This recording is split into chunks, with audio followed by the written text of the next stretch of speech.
very, very hard to have a company, let alone 3. I don't need more money, said no one ever. Pure heart, tough soul. I don't know if I answered the question, but... No, you didn't. That's okay. Ground zero, and you're like, why did I start this? Because you have a passion, you have a dream, and you want to influence other people.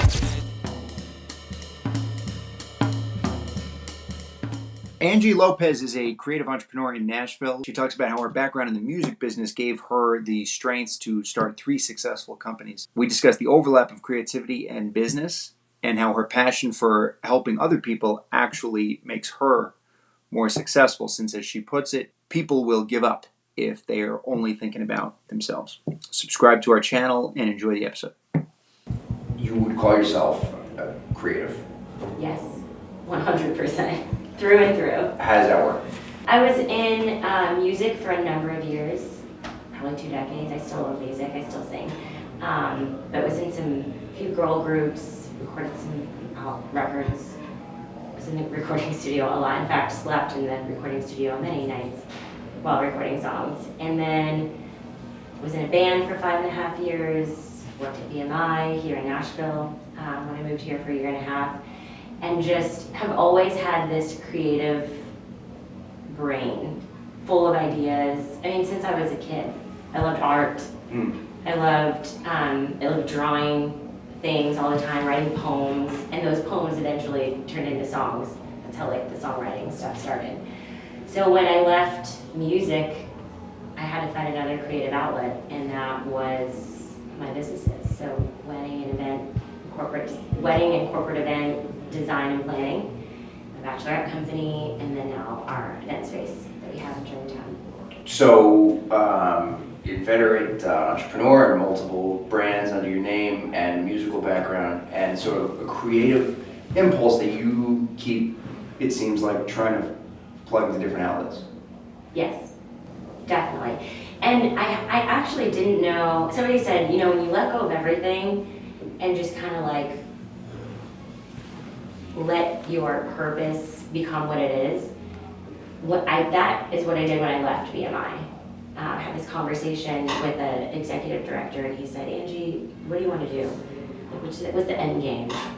And I said, well, first of all, I'm getting fired. Really funny story. And I said, I've always wanted to have a wedding and event company. It's been a passion of mine. I did, while I was in that band that I spoke about earlier, I did corporate planning for Mitsubishi Corporation, so that's kind of where it started. I started in accounting, filing, $10 an hour. They're like, this is all we have. And then from there, moved into the marketing department and have this push dream job planning corporate events. And so that's where it started, and I kind of did that and the band at the same time until the band started traveling a lot, and then I had to leave that. And so you were always sustaining the creative stuff with, the grueling 9 to 5. Oh yeah, I've always worked 60 plus hours a week. Cool. I had a full-time job, and I was full-time singing with the band. And so once that job... for how many years was it? Gosh, I was with Mitsubishi for probably several years, and then had to leave that position and took an office manager position because I was able to have weekends off and perform with my band. And I did that for a full 5.5 years. I maintained a full-time job and had a full-time job with the band. So I think the grit and the perseverance started early on, from the hours of recording in a recording studio to the times that I had to be on the road with the band and perform no matter what. No matter if my voice was gone, I would drink tea and take throat spray, whatever I had to do to be able to just show up and do what I do. But I loved the creative outlet that music gave me so much that I didn't care. I was like, it's fine, I'll grind through this. And so now fast forward into my current role as a CEO for 3 different companies that I've created. That same grit is every single day, because it's very, very hard to have a company, let alone 3, because the risk is huge. The higher you climb, the further you can fall if you make the wrong move. So I'm constantly just like, what's my next move gonna be?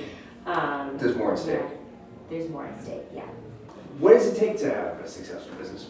Especially when you're the creative vision, because creative people are in love with the vision and they're in Right. love with the end game. Right. But they're not in love with asking 100 Right. possible people to sponsor something or 100 possible people to trust with a budget, 99 of them saying no, Yeah. and having to keep going. That's not a creative process. That's a horrible process. Yeah. And you tend to have to go through it. What are your thoughts on it? I think you have to be selfless. It starts with being selfless. Like you have to have humility, you have to have grit, you have to have perseverance. Not everyone is gonna buy into your idea. But you have to have that humility that's like, you know what? I'm not gonna worry about what everyone else is doing or how they're doing it because no one can do what I do the way that I do it. And so I purposely didn't follow any other wedding and event companies or bachelorette companies or even event spaces because this is my creative vision and no one can do it the way that I can. There's a ton of people who have wedding and event companies and a ton of people who have event spaces and co-working spaces, but if I'm going to do this, I didn't want to know. I'm like, this idea lives in my head, and if it's going to truly be my brand, I want to be influenced, but not by my immediate surroundings. So I'll follow wedding and event planning companies from Australia or UK, something that I haven't seen before that maybe I can bring here. So the inspiration lives outside of Nashville and in my brain. I come up with crazy ideas all the time. I started the company with just a dream and literally every single dollar that I had to my name. I emptied my savings account to buy business cards, paid for website domain. I built the website myself in Squarespace. Spent hours and hours and hours. Did you have any background in that?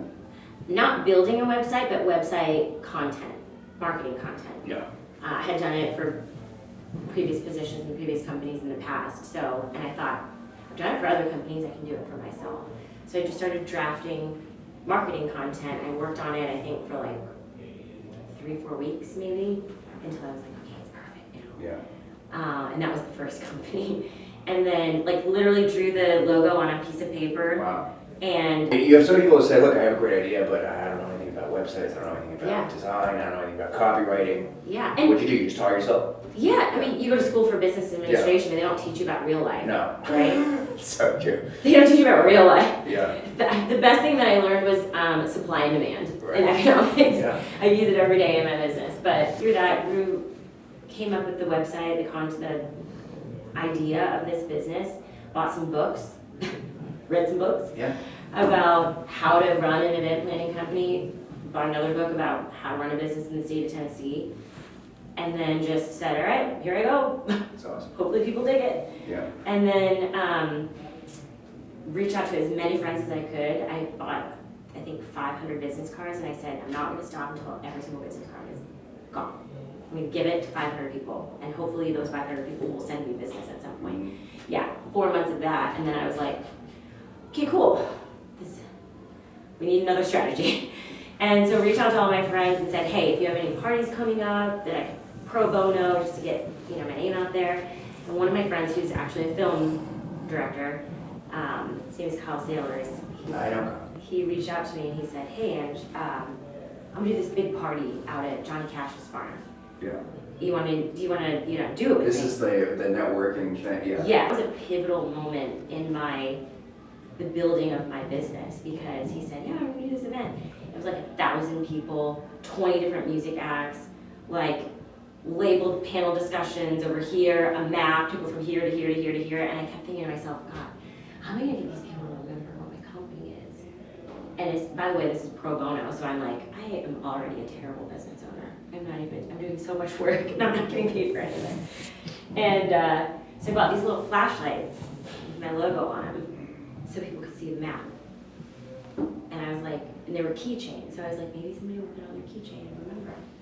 The business advisor for a big event venue happened to keep the keychain, Googled velour events, called me and said, hey, one of my clients just lost their whole entire events team and they need somebody and they need to outsource this. Meanwhile, it's August, and anyone who's in the events industry knows that fall is the busiest time. And because I had just started my business, I was like wide open. I was like, heck yeah, let's go. And then I was like, wait, how many events? 30 in the course of 4 months. So I took on this whole huge project, did 30 events in that And last these are some of 4 your months. first things, some of your first events that you're ever doing, right? Yes. Yeah. I mean, I had done like weddings and stuff Yeah. for friends, and But I had done you didn't corporate hesitate, events. right, when they were like, Absolutely not. I'm like, can you do this it? Yeah, store we can do it. open, Done. and then Yeah. let me tell you, the first few weeks, I was just like, God, what have I done? Yeah. Holy crap. But that blew up, and everyone doubted. They're like, who is this girl? Came out of nowhere. Who is she? I sat down with a marketing gal who was like, I'm not gonna lie, when people found out that you took on this contract, everyone thought they were gonna go out of business because no one knows you. And I was like, wow, it's a really funny story because now we both won awards. Best of. We got like best of Wedding Wire, both my company and the events venue. Cool. So we successfully executed like 30 weddings and corporate events in the course of 4 months. Because if you're not leading from a place of humility, and if you're not inspiring the people around you, then what am I doing this for? For a selfish purpose, and that's also why people give up. Because they become selfish. They're like, no one is into what I'm doing, so like I have to quit now. But if you lead from a place of humility, that you're like, okay. People have left my company because they don't like the decisions that I make, and I'm like, okay. So you think of it as service in a way? Absolutely, yeah. I mean, even in my social media, I just hope that what I put out there, I'm always talking about like women empowerment and like quotes about entrepreneurship. I try to portray a very transparent, real version of myself because hopefully other entrepreneurs or other female entrepreneurs that are following me see that like it's not easy. But let me lead by example and show you that it cannot be easy, but you can still be successful. Like I went through a really, really tough divorce in 2020 and COVID at the same time. So now you're like in quarantine, you're just like, I have to save my business. Also have to fight this, kind of, for lack of a better word, war. That moment defined me, I think, because I had every reason to give up. I had days where I wanted to give up. I was like, I can't get out of bed. This is just too heavy.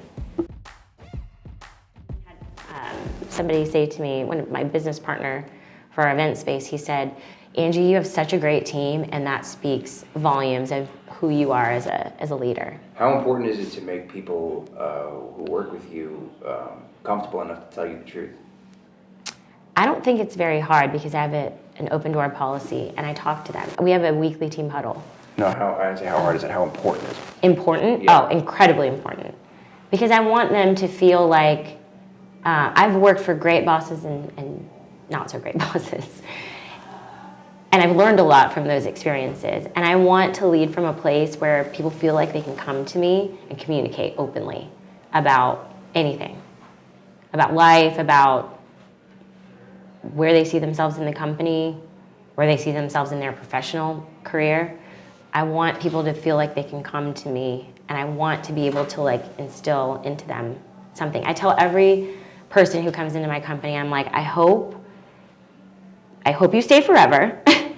The reality is not everyone probably will, but when you leave, if and when you leave, I hope that you take something with you. I hope that I've given you something that you can take with you, because I have taken good and bad from every single situation or opportunity that I've been in, from music to working in the music industry to my office manager job, playing in the band. All of those have taught me things that got me to where I am now.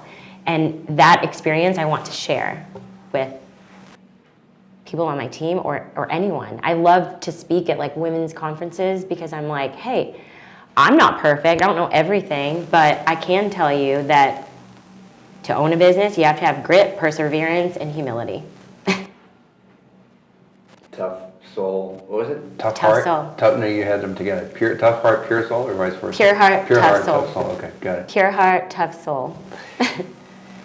So two types of people, it seems like, start businesses. It's like the type who think, we have an insight in the market and we're going to put capital behind it. We expect a return in 2 years. Okay, that's the very managerial, technocratic way to start a business. Then the other people I have a vision.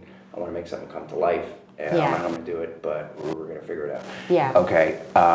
The latter type, which was the category I put you in, why do you think most of those don't succeed? And I'm not picking on the creative types. Most businesses in general don't succeed.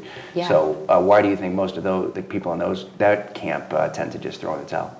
I think because people lose sight of the why. You get lost in the day-to-day. You get lost in the workload.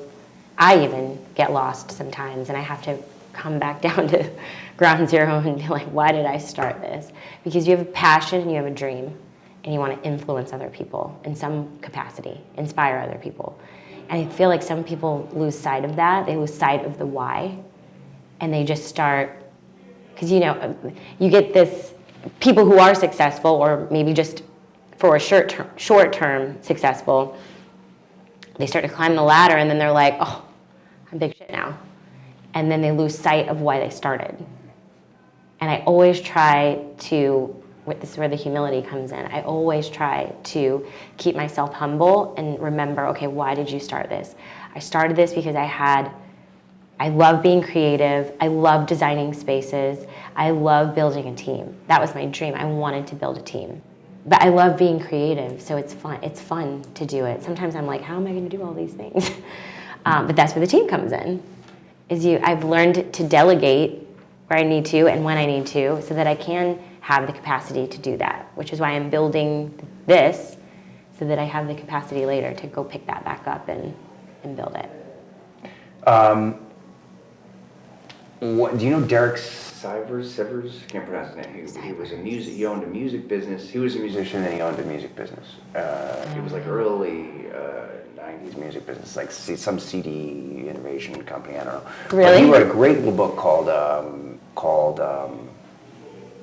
don't know what it was called now, but it was some lessons for an entrepreneur, it was called. And he said that basically starting a business doesn't have to change everything that's ever wrong ever. It just has to be how one little thing would look in a perfect world. How one little thing would look if the world was perfect.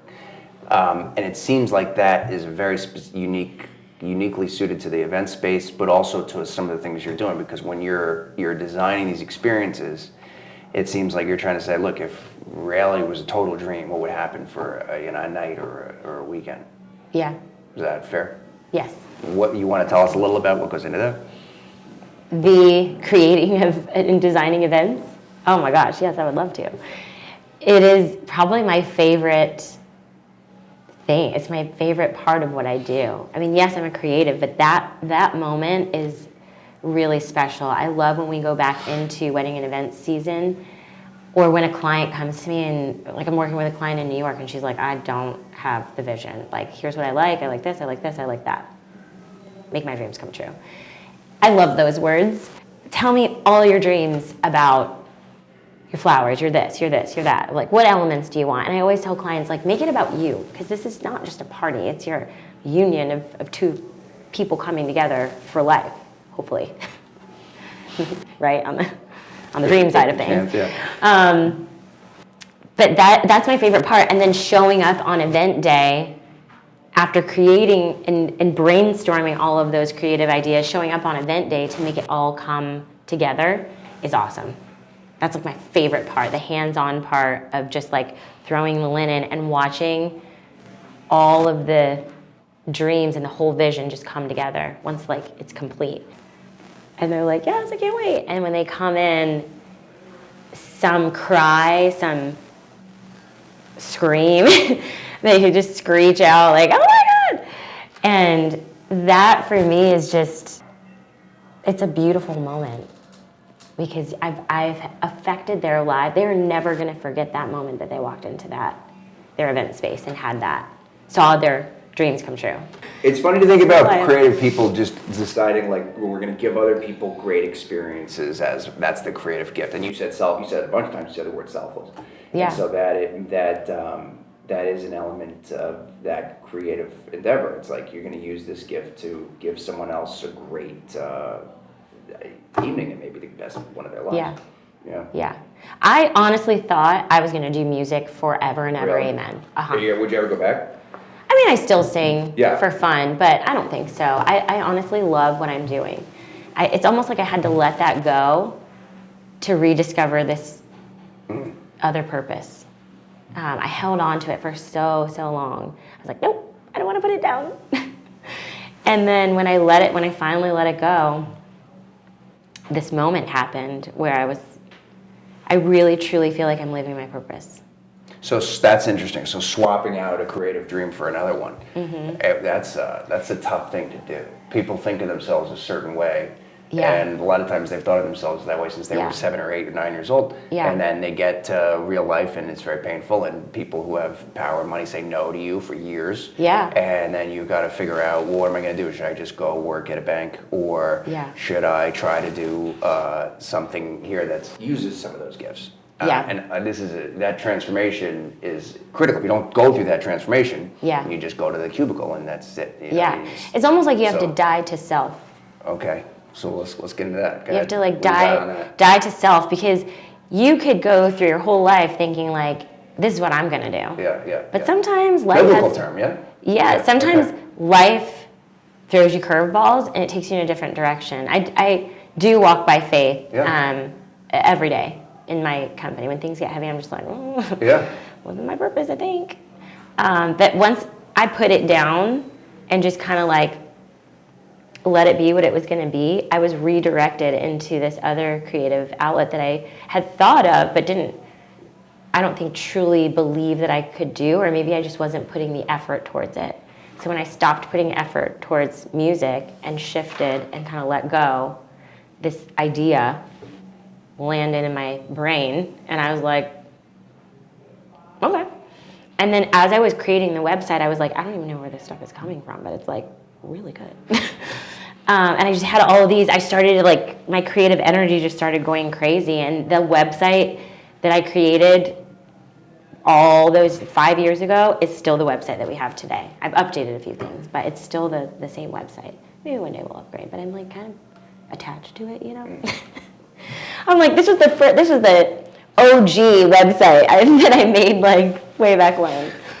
That's funny. So. Yeah, so but it doesn't contradict what you said earlier, but it's interesting to pair it like, you know, there's a phase of hyper control. You have to control every detail. And you have to just take the fate of things in your own hands. But at the same time, there's this phase of letting go of control totally and just saying that you have to be, it seems like you have to just decide someone knows better than me, or there's some force that knows better than me, that this one thing isn't going to work out, so I'm going to move over to this other field. So how do you balance that, the surrender of control and the exertion of it? I don't know. I can't even tell you the moment that it shifted. I think I just was like, okay, I've spent 20 years doing this. Maybe we put it down and see where my creative ideas flow. I don't know if I answered the question, but No, didn't. But that's okay. yeah. I don't know. You don't know. It's tough to know. Yeah. You have a moment where you think maybe that you have to go a different path, and it's hard to explain where that comes from.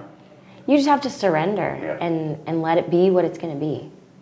Because I think that a lot of people forget that we don't actually fully have control over everything that happens to us.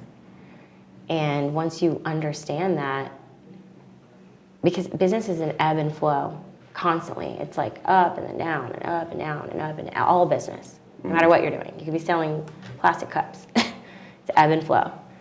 So it's supply and demand. It's all the basics of economics. But surrendering and just saying like, I'm not in control. And I've been in moments where I'm like, God, if this is what you want me to keep doing, a door is going to open. I'm just going to wait.